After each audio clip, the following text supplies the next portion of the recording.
to speak with us. And the format today is we're going to just have some conversation with Matt that I'll be having on behalf of our class with just some questions. And if something's burning in your mind, write it in the chat room. If we can get to some of those, we'll try to do that as well. But a half hour goes super fast. So that's why we just want to jump in. And Matt, I think I'm just going to turn it over to you in just a second, but with the concept of, man, literally just before I came here, I just dropped off my ballot. And it was 10 years ago. You were in Leadership, Wyoming, and running for governor. Yeah. Is that right? Yeah.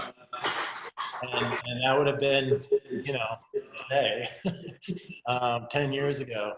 So maybe just reflect off, 10 years, what that Leadership Wyoming experience had as far as the influence in your thinking at that time as you were running, and just take us forward to where we are, and I'll riff off that. Okay, well, I'll get started. Well, first, let me, I was excited for the invitation. Mandy, thank you for getting me this opportunity to visit.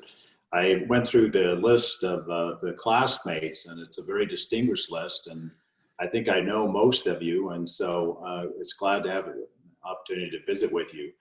So you're right, it was 10 years ago, and I was trying to think right before I got on the call, probably what I was doing this exact moment 10 years ago, and I'm sure I was still going door to door, and my wife and my son, who was been 9 then, and my daughter was about 11, they were still on street corners holding signs, getting honked at sometimes getting an unpleasant wave, and all that goes with that. And then in the evening, we were headed towards the primary. We had a group that was meeting for the primary election night. But preceding that was, it was one of the busiest times in my life. We put, well in excess of 100,000 miles on our car. We drove to every little town and big town that we could get to. I tried to learn as much as I could. And at the same time, I was involved in Leadership Wyoming. I was the 2010 class Leadership Wyoming. And the way that came about is for a couple years before that, Bill Schilling had asked me if I was interested, and I finally thought, well, I always thought I was too busy, and then I signed up, and happened to be the busiest time in my life, and I was pleased to get accepted into the class. And looking back on it, it couldn't have come at a better time for me. Despite being so busy, the commitment that I had to Leadership Wyoming was terrific, because in our class, as I'm sure in every Leadership Wyoming class, I learned different perspectives and different points of view. I learned about Wyoming in an incredible way, things, despite having lived here my whole life, I didn't know about. And so it was a gift, a great gift. It's one of the best things that happened to me during the campaign, to be able to have that amount of information. And it was a gift that kept on giving, because after I was elected, I knew where some great talent was. And I hired several of the people in my Leadership Wyoming class to have key positions in my administration, and they did a great job. So I appreciate the opportunity to talk about what Leadership Wyoming means to me, and to thank all of you in this alum class for your continued participation under the umbrella of Leadership Wyoming. In Emerge. And it's a great program, and I wanted to take a minute to express my thanks for what Leadership Wyoming has meant to me. Wow, thank you. As we think about today, really, I think that the theme of today could be about legacy, both reflecting on yours as we also reflect on ours today in the future. But when you think about, when was it that you wanted the title of governor to be in your legacy, looking back? So when did that thought come in? What was the drive behind it? It was 10 years ago on this date, I decided I wanted that title. No, I'm kidding. It was before that. I grew up in a family. My great-grandfather was in the state Senate, and my grandfather was governor and U.S. senator. My mom ran for governor, was not successful. And so I grew up in a family of politics. And when I was in high school, I distinctly remember with the certainty that you only have when you're 17 or 18 and you never have again, that the one thing I didn't want to do is be in politics. Not because there was necessarily negative experience, but just because it seemed like so many conversations around the dinner table revolved around what was going on in the community, in the state, in the country. And I was just inundated with it. But I think what really was happening is that all of that discussion around the dinner table for so many years instilled in me a belief that all of us have an opportunity for service in one way or another. It doesn't have to be in politics necessarily. But my family really believed that we were very fortunate to live in this country, to live in this state, and that it doesn't happen by accident. It just doesn't happen. It's the efforts of men and women who came before us, who give of their time, provide the service to make it the state that it is. And so when I was U.S. Attorney for about 7 years, I started thinking about what was next after life after U.S. Attorney. And after I got out of that office and was contemplating it, I went back and forth. And my wife, Carol, if she was here, said it was the most agonizing decision she ever saw, because I would wake up one morning and say, hey, I'm going to do it. I'm going to run for office. And then I would go out to our ranch south of Woods Landing and spend a week there. And I'd come back and say, there's no way I'm going to do it. And she had a level of frustration at one point, hey, one way or the other, but we've got to go here. And part of the consternation was one, of course, could I do the job? Would I be successful? But then family as well. We had young kids, and how was it going to impact them? And even today, well after my time in office, I reflect sometimes, was it overall a good experience for our kids, or was it a hard experience for our kids? I think overall it was good, but I missed a lot of times. I missed some of their events that were important to them, and I would have attended otherwise. But all in all, as a family, we feel very fortunate to have had the opportunity to be in a position to do our best to help the state. Great. Well, looking back on your time in office, so 8 years, and just a really good run during those 8 years. When you look back, and I guess this is a part of legacy, and though it could be something very individual as well to you, but thinking back on those time periods or those events or those policies, whatever it is that you are most proud of, what would be some of the items at the top of the list for you? Well, I perhaps rather than going through an individualized list, and it was great. The last day I had to address my staff before I left office was a remarkable thing, because they prepared for me a notebook, and in the notebook they had all of the things that the team had accomplished. And it was an emotional time for me, because I had this amazing staff and they had taken time to prepare this and present it to me as things I accomplished, when in fact it was certainly a team effort. And I go through that list once in a while and I say, geez, I'm proud of that one. And then I'll go through another one and say, I could have done more on that. And there was certainly, as I think about it now, there was areas where I wish I would have done more, or wish I would have done things differently.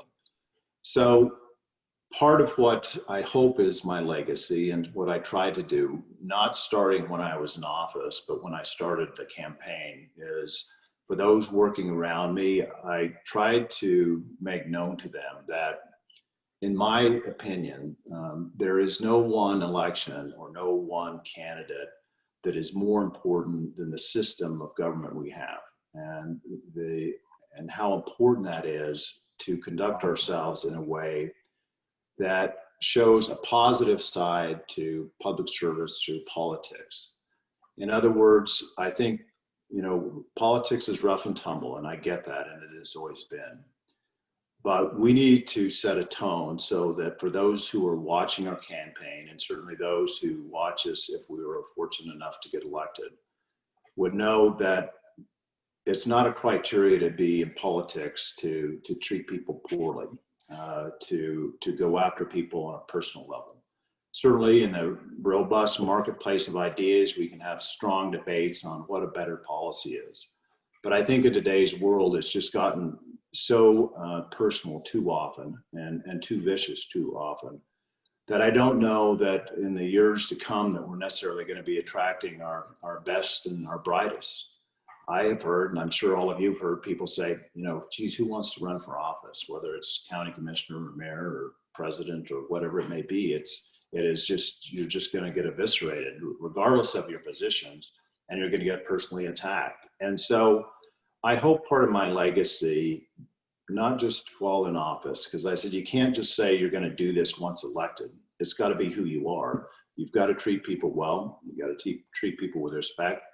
And even when attacked, we're not going to respond in kind because somebody's got to set the bar and hopefully set the bar high. So we try to, in all ways, treat people respectfully, people that we disagreed with, even people that went after us. And I also tried to make known that I firmly believe that people that disagreed with me, just because they disagreed with me didn't mean they didn't have something to offer. And I tried to make a point of that after my first election.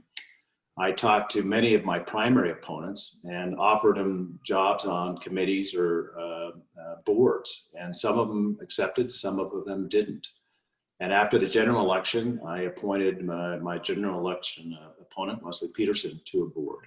Because while we had different ideas, those people believed in Wyoming and they wanted to serve Wyoming and they were good people.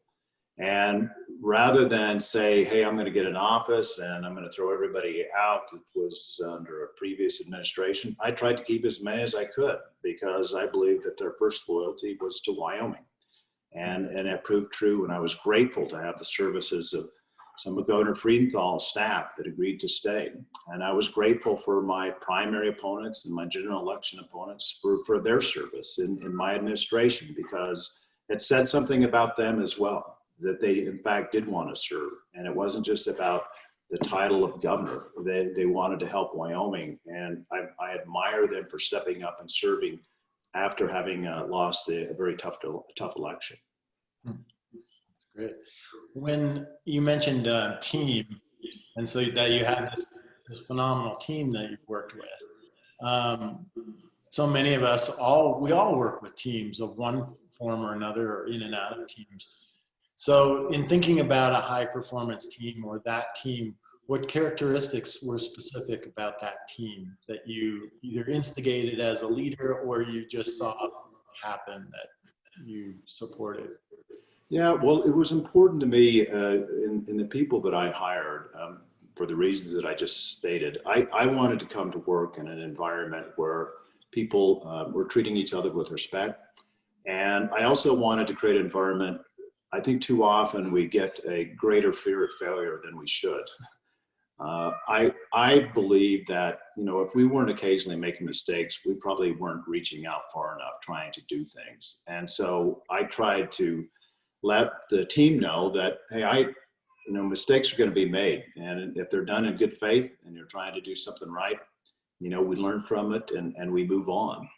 And so when I would hire people for the office or a position in the cabinet, I tried to find people that shared my belief that these are hard jobs, but they can be done in a respectful way, and that it's okay to take risks. And that's hard in the political world because, the headline reads, we tried A and it failed. But if you're not taking some risks, I don't think you're moving the ball as quickly as you need to move it. And so when people made mistakes, I didn't chastise them. We just tried to learn from it and to move on. And so at the beginning and through my years, I was very, very fortunate to have just incredible people. Great. That treating with respect. So if that's about the team, so let me take a risk and go back to you. And looking back at the 8 years too, when you think about leadership moments or those moments where you feel it in your gut, and they're challenging times, perhaps exciting. What were some of those moments for you? Or what were Well, they? there was a number of moments where I felt, you would hope that every decision you make, there's it's black and white. There's an easy decision. This is black, this is white. But the fact is, you're presented with many things that you struggle with in terms of making a decision, because you see some good on one side and good on the others. And so, I can give you examples of that, but the way I tried to resolve that in my mind is try to go back to, what your set of principles are and why you wanted to do this job in the first place. You didn't want to do it because you necessarily wanted to be the political favorite. You didn't want to do it because of the title. You wanted to do it because you wanted to try to do the things that you thought were right. And after the term of office is over, whether it's 4 years or 8 years, or people stay longer in office, there's one person you have to live with on every decision, and that's yourself. And so for me, it's, I made decisions that I knew may not be popular, but I made decisions that sat well with me, that I knew that, after all of the stuff that goes on with office is over, you have to sit down with yourself. You have to look yourself in the mirror, and you have to say, this was the decision I made. I think it was the right decision. And let the chips fall where they may. And so on those tough decisions, and they're, in that job and every job, they are those tough decisions where you're not sure what the right answer is. And that's why I think you have to just go back and, what are the top priorities? What are your principles? What drives you, and be true to that as much as you can. I love that. The one person you have to live with in regards to decisions. That'll be a quote we'll remember here. My wife would say she has to live with two people.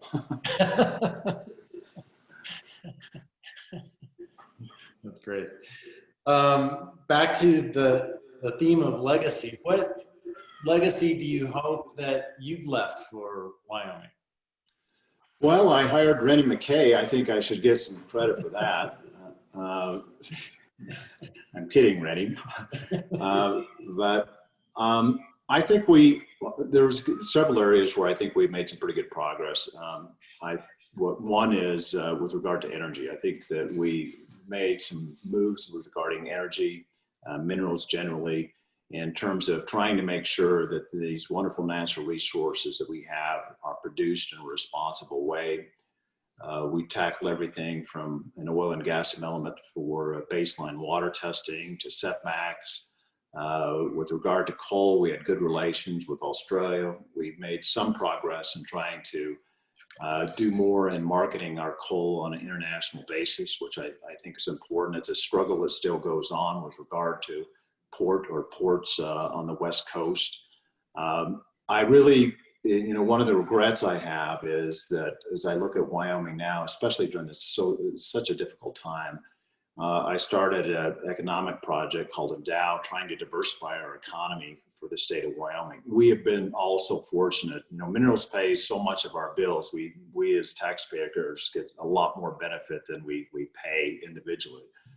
But the big three are, minerals, tourism, and agriculture, which are all great, and we want to continue to have those as strong industries. But we have seen before COVID-19 these fluctuations where the economy goes up and down, up and down, up and down. That presents problems not only for the man or woman who lost their job as a result of those fluctuations. It presents problems in terms of, one thing business consistently dislikes is uncertainty. And when you have ups and downs, it's hard to keep business and attract business. It's hard to plan for the future and budget for the future. And so I have a strong belief then and now that we just have to do more to diversify our economy, broaden our tax base. And in so doing, I think we give more opportunities for people who want to live in Wyoming, but otherwise can't find the career to find a career. oversimplified, but if we said everybody's got to be a rancher, we're just not going to have people stay here. If we say everybody's got to be in this or in that, we're just not going to have people stay here. And so in order to accomplish that, one of the things that I'm proud of is increasing connectivity in the state of Wyoming. When I took office, we had one county that had Ethernet speeds. When I left, all counties had Ethernet speeds. Now, that doesn't mean everybody can connect to that. I just gave you an example earlier at the ranch I'm on. I don't know what speed it is. It's slow, but the point is, I believe then, and I believe now, I think too often in Wyoming, because of our small population, we don't give ourselves credit on who we are and what we can do. And we have this amazing state with these amazing resources and a connection between the people outside of broadband that I think if any state can determine its future and say, this is where we want to go, it should be the state of Wyoming. And so I think there's great opportunity, even during these tough times, to continue to work on economic development and how that can help the state. And tough now, but down the road, hopefully we will have that, and it'll prevent the highs and lows that we have historically seen in Wyoming for many, many years, in addition to keeping young people and other people in the state that they love. Maybe a follow-up to that, and taking us back to bookending the idea of election day, specifically for elected leaders for our state, what, now that you're not in office, but looking externally at, what advice would you give to our elected leaders here, our big five? Well, the first piece of advice is don't reach out to retired politicians for advice, because they're full of it. So, no, I think regardless of Republican or Democrat, I think that, the state has to seriously look now at, we have to get through this crisis, and I see the good work that's being done to get through that. But I see sort of a fundamental shift in this country and beyond this country on where people choose to live. You see people moving out of large metropolitan areas and seeking rural areas now. You talk to the realtors in Wyoming, and they see this robust environment right now where people are buying houses, sometimes sight unseen, because they want to get away from these population centers. So the thought process in my mind should be, priority one is safety and health of the people. And we will, and the governor and the legislature are dealing with that now. But beyond that, what are the opportunities for the state of Wyoming as people seek to look for rural areas? We are now at a point where not everywhere in Wyoming, but most places in Wyoming, you can run almost any business that just requires the connectivity of the internet. You still have to have, hands-on work in many industries, but when you combine connectivity with the natural resources that we have, with the desire of people, this movement of people from high population areas to rural areas, I think there's opportunities there that we ought to look for. And in addition to the opportunities, what if we said, and I'm not saying it's good or bad or even if it happened, but what if 500,000 more people came to the state of Wyoming in 10 years? Are we prepared for that? Have we planned for that? What would that look like? And again, whether it's good or bad, depending upon your opinion, I think it's worthwhile thinking about that, what the state would look like and what we would like it to look like if that took place. I have never been one to have population just for population's sake. It doesn't mean that you have a good economy just because you have a high population. But we treasure the natural resources in this state, wildlife and the open spaces. And I think that this migration could continue and grow and make Wyoming a much more populated state in 10 years or 15 years than we see now. And I think we should be prepared for that, both in terms of what it means in terms of taking advantage of it and in terms of preparing to make sure it's the state that we want if that happens. Great. I'll move to a couple questions from the class in our few minutes left. I know we've got a hard stop at 11:35. So this first one from Michelle, given the massive disruption happening throughout the national and global economy, opportunity for people to live anywhere. Do you have thoughts about how we would generate new revenue in new ways? Yeah, well, so, I mean, I'll talk about taxes here in a minute, but I do think there's an opportunity. We started the outdoor recreation office in the state of Wyoming, and you see RV sales, for example, exploding across the country now. People want to get out, have a vacation, and still feel like they're relatively safe. And so I think that we have an opportunity to grow our outdoor recreation market in the state of Wyoming, along with tourism.